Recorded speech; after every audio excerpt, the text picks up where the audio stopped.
জাতীয় কবি কাজী নজরুল ইসলামের ১২৭তম জন্ম জয়ন্তী উদ্বোধন করতে আজ ময়মনসিংহের ত্রিশালে যাচ্ছেন প্রধানমন্ত্রী তারেক রহমান। সকালে ময়মনসিংহের উদ্দেশ্যে রওনা হয়ে বেলা ১২টায় ত্রিশালের বৈলোর এলাকায় খাল খনন কর্মসূচিতে অংশ নেবেন তিনি। খাল খনন শেষে দুপুর ২টায় ত্রিশালের নজরুল ডাক বাংলোতে বিরতি নেবেন প্রধানমন্ত্রী। বিকেল ৩টায় মূল অনুষ্ঠানে যোগ দেবেন তিনি। সেখানে ৩ দিনব্যাপী জাতীয় পর্যায়ে এই অনুষ্ঠানের উদ্বোধন করবেন তিনি। উদ্বোধন ছাড়াও তিনি বেশ কিছু স্থানীয় উন্নয়ন কর্মসূচি উদ্বোধন করবেন।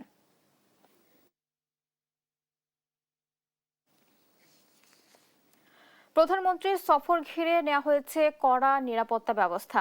এ নিয়ে আরও জানাতে ময়মনসিংহ থেকে সরাসরি যুক্ত হচ্ছেন সহকর্মী মাহমুদুল হাসান মিলন। সেখানকার প্রস্তুতি কেমন দেখছেন জানাবেন।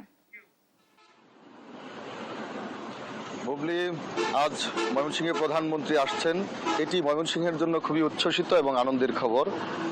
দীর্ঘ ২ দশক পর জাতীয় কবি কাজী নজরুল ইসলামের ১২৭তম জন্মজয়ন্তী জাতীয়ভাবে উদযাপিত হচ্ছে এবং সেই সাথে সেই অনুষ্ঠানের উদ্বোধন করবেন প্রধানমন্ত্রী তারেক রহমান।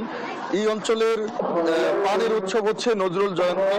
সেই নজরুল জয়ন্তী জাতীয়ভাবে উদযাপিত হচ্ছে, পাশাপাশি প্রধানমন্ত্রী আসছে। এটি এই অঞ্চলের নজরুল ভক্ত এবং স্থানীয় মানুষের জন্য অত্যন্ত আনন্দের এবং তারা এই প্রধানমন্ত্রীর আগমনকে উপলক্ষে এই ত্রিশালে সাজ সাজ রঙে সাজা প্রতীকী মানুষের মধ্যে আমরা দেখেছি অন্যরকম একটি উচ্ছ্বাস কাজ করছে।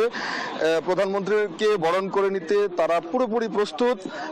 আজ দুপুর ১২টায় প্রধানমন্ত্রী এসে প্রথমে যে খালটি খনন করবেন, এটি একটি ঐতিহাসিক দিন আজকে এই অঞ্চলের মানুষের জন্য, কারণ এই খালটি ১৯৭৯ সালে প্রয়াত রাষ্ট্রপতি জিয়াউর রহমান, বর্তমান প্রধানমন্ত্রীর বাবা, তিনি কিন্তু এই খালটির পুনর্খনন উদ্বোধন করেছিলেন এবং এই খালটি আজকে তিনি প্রধানমন্ত্রী হয়ে এই খালটি আবারও পুনর্খনন উদ্বোধন করবেন।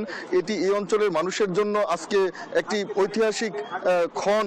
এই অঞ্চলের মানুষ বলছেন, তারা বলছেন যে বাবার পরে ছেলে এসে এই খালটি উদ্বোধন করছেন এবং এই অঞ্চলের মানুষের এই খাল উদ্বোধনকে ঘিরে বেশ কিছু প্রত্যাশা তৈরি হয়েছে। তারা বলছেন যে এই খালের পাশের যে সড়কটি রয়েছে, এই দিক দিয়ে জিয়াউর রহমান তিনি এই সড়কটি দিয়ে এসেছিলেন, এই সড়কটি এখনো বেহাল অবস্থায় রয়েছে এবং তারা দাবি জানিয়েছেন এই সড়কটি যাতে জিয়া সড়ক নামকরণ করে এটিকে ডেভেলপ করা হয়। পাশাপাশি এই অঞ্চলের বেশ কিছু উন্নয়ন স্থাপনা তারা চেয়েছেন, কমিউনিটি ক্লিনিক, প্রাইমারি স্কুল সহ হাই স্কুল সহ নানান বিষয়ে তারা প্রধানমন্ত্রীর কাছে দাবি জানিয়েছেন এবং এই প্রধানমন্ত্রীর আগমনকে ঘিরে আমরা দেখেছি যে আইনশৃঙ্খলা বাহিনীর পক্ষ থেকে ব্যাপক নিরাপত্তা জোরদার করা হয়েছে।